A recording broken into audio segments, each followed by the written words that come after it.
Welcome to a brand spanking new episode of I Know Jax. The month of February is all about love. It's Valentine's Day. It's also Heart Health Month. And then there's a focus on history. But forget all that. Here in Jacksonville, football is king. So I want to have a shout out to my Arena Bowl 24 championship Jacksonville Sharks. March is almost here, guys. Right now it's Super Bowl time, and since football is the topic of the day, I thought it would be a perfect time to find out more about a movie called Blind Faith that's being filmed right here in Jacksonville. Blind Faith is inspired by a true story about hope and success. It's the true story about Mike Chastain, who is the only blind person to play football. He was even honored by the NFL Players Association. The movie Blind Faith is the story about his life. I met Mike Chastain and actor William Baldwin at Latitude 30 to talk about the movie. Today I'm with Billy Baldwin and Mike Chastain to talk about Blind Faith, a new movie that's being shot here in Jacksonville. Billy, can you tell me a little bit about the movie? I think Mike is much better suited simply because it's based on his life story. Let him start and I'll do some color commentary. Sounds good. Now, this is a true life story about you. Can you tell me about this a little bit? Well, I always kind of describe it like people say, well, what's the deal with the movie? I said, it's kind of like the movie Rudy, only more intense. You know, Rudy played football at Notre Dame, a little bit undersized, and that was his problem. My problem playing football, I was totally blind, so a little more of a challenge there. Yeah, and but I was a very good athlete in high school, a very good wrestler, worked out in the weights constantly, and it was just kind of a tough kid. Right. And but I always loved football, so it was the spring of my junior year. I said, you know what? I got one shot to try to play football, and it's next year, my senior year. After that, it's done. I says, you know what? I'm crazy for doing this, but I'm going to ask the football coach if I can try out. And thinking, there's no way he's going to let a blind kid play football. It's about as crazy as you can think. It's such a violent sport. Right. I went down there, brought it up to him. He says, yeah, you got a shot. And, you know, fall rolls around, and I'm out there, and I said, well, I already figured out what position I could play would be middle guard on defense, where it's just a bunch of violent collisions in the middle of the line. That's it. You're just clogging the holes. That's all you're doing. Firing out and filling the holes. Yeah. Hungry for contact. Well, I remember this. When I was made an honorary member of the NFL National Football League's NFL Players Association, Bill Cosby handed me my plaque at the Conrad Hilton Hotel in Chicago, and Alex Karras, who's played defensive tackle for the Detroit Lions. That's right, yeah. He was the MC, and he kind of said, you know, this is really great that this kid did this, and I really appreciate being here. But he says, you know, I played 14 years in the NFL, and I used to shut my eyes on every play because he played basically. I mean, that's what he said. Because he played basically the same position. So I knew you didn't have to see to play that position. Right. At least my opinion was that way, and I knew I could do it. I'm not saying every blind kid could, but I knew I could. Right. And the coach gave me the opportunity, and it was one heck of a football season, that's for sure. Well, how did this come to the point where it's a movie now? Well, you got an hour? it's and it's not done yet, so I know that's another hour, right? Well, yeah. Well, you know what? Sum it up, it was meant to be. Met with the right people at the right time, and the right combination of things happened, and here we are. Right. Now, if I understand it correctly, this is a faith-based movie as well. Right. And I see there's a good trend towards more of those faith-based movies. There's where he's the expert. Yeah. Tell me a little bit about that. There's been a lot of groups and a lot of families and a lot of churches that have been complaining about the stuff coming out of Hollywood. I've been in those films, I've been in films that they've liked, and I've been in films that they don't like. And I have no problem at all with films like controversial films being made. I was in a film called Sliver that was very controversial. There's a market for it, there's an audience for it, there's a demand for it. Sure. And this is going to be a very interesting test. The economy contracted, the housing market contracted, and so did production in Hollywood. And now with less production, you have fewer opportunities for actors, and they're looking for, even with a huge cut in pay, they're just looking for a great part and a great script, and they don't want to be away from their families for 3 or 4 months. So along comes this great wholesome family movie. The things that are selling right now in Hollywood are sort of horror thriller genre, number one, comedy, number two, and really, really wholesome family, faith or not, whether there's some sort of biblical message or not, but just some real good all-American wholesome family entertainment. They're very, very big right now. They're very popular, and I think it's a wonderful opportunity that we're going to get a chance to make this film, because there isn't stunts and car chases and things blowing up and action sequences and CGI special effects. It's Mike's story. It's the writer, the pen, the word, the director, the actors, and you could make a really, really, really good movie with this on a fairly low budget. I don't know what the budget's going to come in on this, but you could make this movie and have your cake and eat it and make this movie for $5 or $6 million, and you're going to generate the local, you're going to stimulate the local economy, you're going to create jobs, and we're going to make a wonderful little movie. And that's where my problem isn't making the movie or are we going to make a great film. My issue is, and my challenge is, that people are out there complaining that there's not enough of this out there, and all of a sudden we're going to provide this opportunity, and it's all based on supply and demand. People watch Keeping Up with the Kardashians for a reason. I mean, they keep making Keeping Up with the Kardashians for a reason, because people watch it. And if you want more stuff like this, when this movie opens, the only way you'll see more of it, and you'll see a lot more of it, is if it makes $10 or $12 million on the opening weekend. You make this movie for $4, $5, $6 million, and it opens to $10 or $12 million in the opening weekend. Watch, Warner Brothers, Paramount, Universal, Disney, they're all going to put a half a dozen of these into development. And that's got to be part of the plan, right? I mean, Disney makes great, wholesome family movies, but they're all animated. Right. Not everybody. I mean, I want the last. I have an 11, 10, and 7-year-old. Out of the last 12 movies I've seen, 11 of them are like animated kids movies. Right. I want to go to a movie with my kids where there's something for them, but there's something for me too. But there is this trend of doing inspired by or true life stories that's coming back again, like Dolphin Tale and those type of movies. Do you think this fits within that? I think it's like Soul Surfer. Right. I think that story, that message, overcoming adversity in your life. I was speaking earlier, I was at the NCAA Wrestling Championships this year in Philadelphia, and the kid won the national championship at 125, and he was born with one leg. Right. A kid from Arizona State named Anthony Robles. And that's similar to Mike's story. It's similar to the girl in Soul Surfer story. One minute she's in the water paddling away, and the next minute she gets attacked by a shark. Right. And what does she do? Does she lie down? No. Look at this girl that I just saw on the news yesterday, the girl that walked into the prop of the plane and got her arm hacked off and got hit in the face and lost her left eye. Guess what? They're going after the rights to that one, I'm sure, any minute now, because that's going to be, if this woman gets back on her feet and moves forward in her life and becomes a productive, contributing, participatory member of her community, what a beautiful story for her to come back from something like that. Now, Mike, when you were playing football, did you ever in your wildest dreams think, hey, they're going to make a movie about me? Absolutely not. I was just worried about the next day's practice. I'll tell you what the craziest thing was. None of us succeeded in everything in life, right, and not even close. So, but I'll go out there and try it. If I want to do it, I'll try it. I might, but I'm going to give it all the effort I can. I never quit on anything. Didn't always win, but I never quit on anything. Well, I'll tell you something. One of the scariest times of my life where I almost had to quit was on that football field, because something happened to me that caught me out of left field like you wouldn't believe. I use my hearing like a bat uses its hearing. That's how I get around. That's how I adjusted as I was slowly going blind from the age of 5 to 14. Well, I was very good at it, but when I wasn't?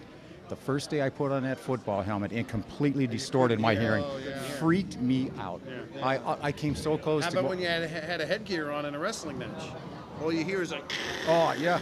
When you have a headgear on. Yeah. Your coach is yelling something to you. The fans are all screaming. You can't hear a word anybody's saying. Brown's teacher, right? Exactly. But see, after that point, I've been wrestling so many years. I adapted to that headgear, mm-hmm. So I had to learn to adapt, but real quick with that football mm-hmm. helmet, mm-hmm. like about within 5 minutes.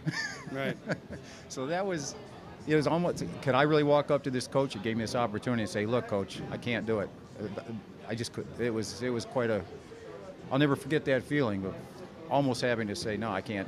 I got to quit before I start. This is a great message for my son. My son's 10 years old. He plays football. He plays basketball. He plays baseball. And, he sees this movie and he meets Mike, and I talk to him about Mike. And all I ever say to my son, he's got a basketball game today at 6 o'clock, and I'm going to talk to him before the game out in Santa Barbara. And, the message is, work hard and leave it on the court. Right. Just leave it on the court. And, if you win by 10, great. If you lose by 15, if you left it on the court, who's got a problem with that? Absolutely, yeah. Who's got a problem with that? I feel about it. Well, I say good luck to you guys on this movie, and I hope it does become the success that you want it to be. And I really appreciate you guys being on the show. Well, thank you. Next up, we have a new segment featuring some great Jax events, so stay tuned. There's approximately 900 sudden cardiac arrest deaths every day. Imagine if people knew about that and how much they would be impacted by it. We kids have no control in making AEDs a priority, but you do. We need these AEDs to be in our public facilities because sudden cardiac death is real, and it does happen, and it can happen to you. AEDs save lives. Help spread awareness. Visit the website aedpetitionnow.com.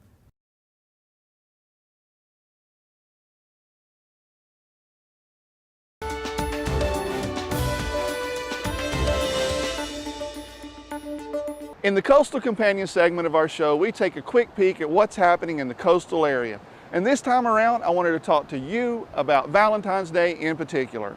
Now, for some reason, guys always turn to me for advice when it comes to women. I know, it surprises me too. After all, I know Jax, but I would never ever claim to understand women. Maybe it has something to do with the fact that I've been married forever, as if that would give you some sort of expert status. But in any case, over the years, I've learned one thing about women.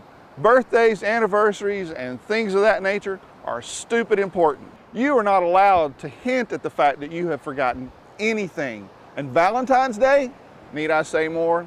By now, you should be shaking in your boots at the mere thought of coming up with the best idea for what to do with your special someone for Valentine's Day weekend. Good. Now, are you all ears and finally ready to take my sage advice? Here it is. One of the most romantic cities on the coast is Savannah, Georgia, so I suggest taking a little road trip. The old city has lots of charm with its many beautiful squares, live oaks with hanging moss, and a bustling riverfront. Speaking of which, there's a special Valentine's Day brunch cruise with the Savannah Riverboat Company, and they even have a Valentine's Day dinner cruise. But if you want more than an ordinary humdrum dinner and a movie kind of Valentine, I have found the perfect adventure. How about a trip to the cemetery before dinner?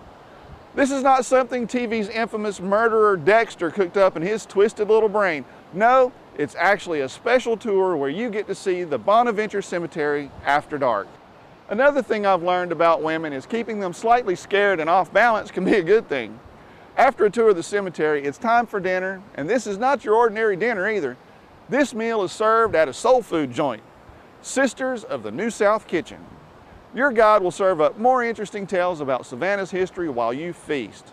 Now granted, this tour is perfect for the couple who needs a little more excitement for Valentine's Day, or maybe a guy who really wants to surprise his girlfriend with something totally unexpected. And I'm telling you what, this is something she won't see coming. For more information about what to do in Savannah for Valentine's Day or other places on the coast, make sure to visit coastalcompanion.com. CoastalCompanion.com is your guide to fun things to do on the coast. Find out about where to go, what to see, and what to do in coastal South Carolina, Georgia, or Northeast Florida. Just visit CoastalCompanion.com. I went to City Hall Pub to talk to a giant. Nope, I'm not talking about some big green dude pushing veggies in a can. I'm talking about Jacksonville's own basketball giants and player Nick Wallery. Today in an I Know Jax sports section, I've got Nick Wallery from the Jacksonville Giants. How you doing, Nick? I'm doing fine. How are you doing yourself?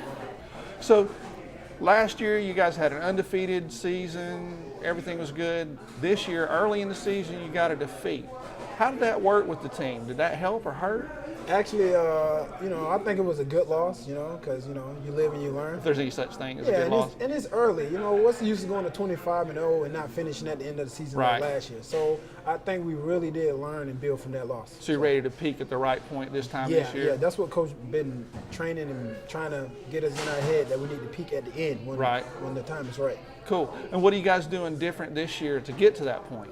Well, last year we was more of a running team. This year we're trying to do more structure, kind of run the offense, and just get everybody on the same page. It looks like you guys are playing a lot scrappier defense this year as well. Is that something that was planned, or is it just happening that way? A little bit of both.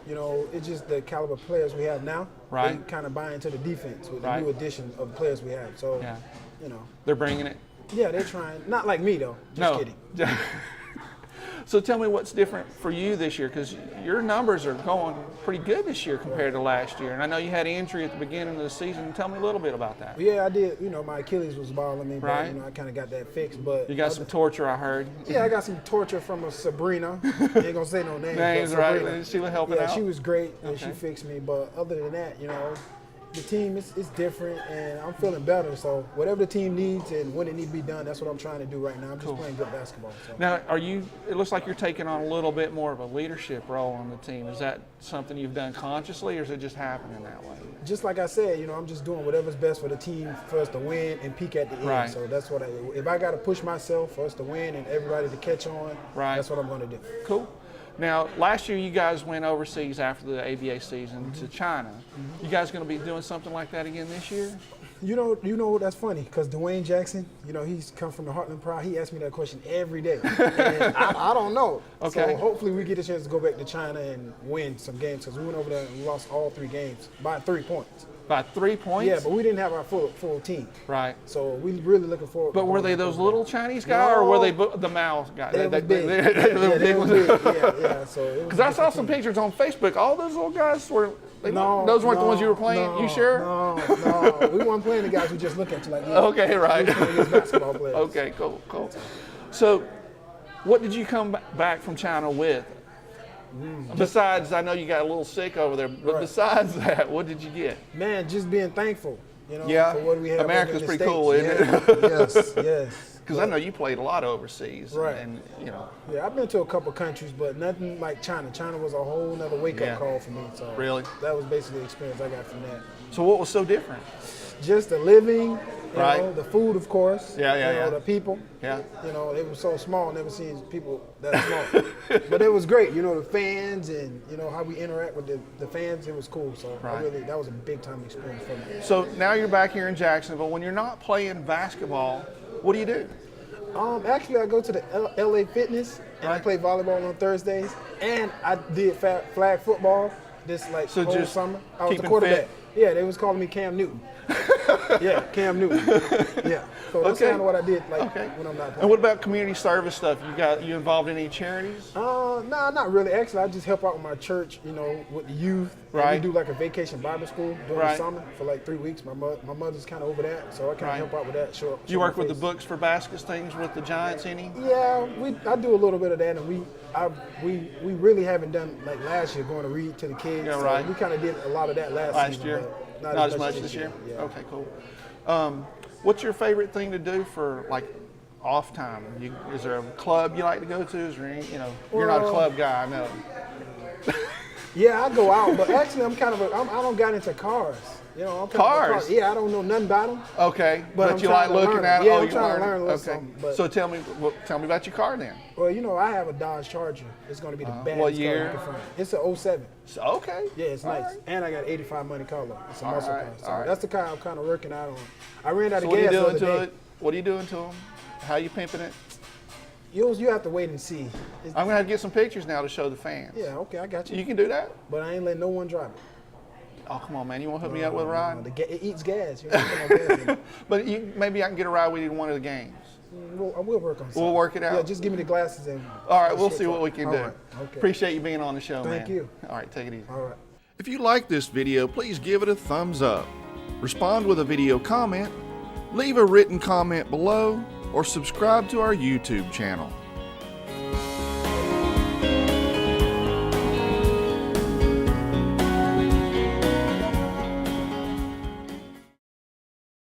Many business owners I talk to are having a hard time getting their story out to a new audience. We want to help. KnowJax.com has a targeted audience of people interested in the greater Jacksonville area. If this is your target market, I have news for you. We're launching a brand new video directory on our website. This means that now you have an easy way to tap into our audience by using video to show what you do. For more details about the video directory, go to KnowJax.com or give me a call at 904-345-0755.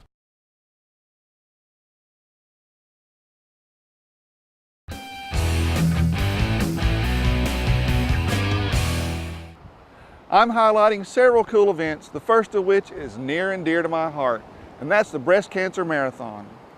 Besides the run, there's a health expo and lots of other events going on.